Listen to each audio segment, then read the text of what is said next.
do certain things because, fitting in was so important. I cared what my friends or classmates might think. We all did, right? And looking back now, it's like, what would I tell that version of me? It's pretty easy and pretty clear now, actually, as years have passed. I'd say, do what feels right. What we often fail to realize is that that very same concept applies to the present day. The things that feel big now probably aren't, right? They're little details masquerading as life or death decisions. Just like they were when I had to have, that Power Ranger backpack or my life would be over. It's fear of judgment. But I learn again and again what really matters. Was I good to the people around me? Did I do what mattered to me? And did I do it with conviction? I think it can be that simple. Hold tightly the meaningful things and don't let the other noise infiltrate your peace.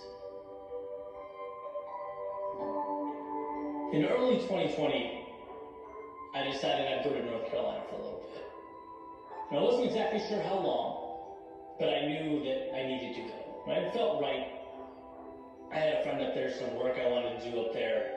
And so basically, I got rid of so many things I owned that what was left fit into my little two-door Cadillac.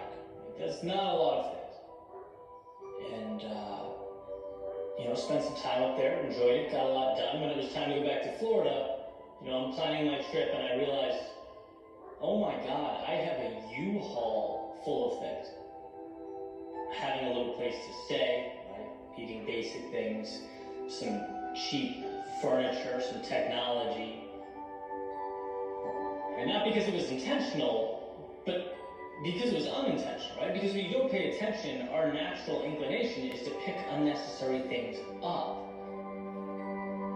And I think our personal lives are similar. We collect things without protecting the core that matters most, allowing life to ultimately become so cluttered that we can't differentiate it. How can you tell what's important when you have a U-Haul full of things? What's important when you let too much into your life?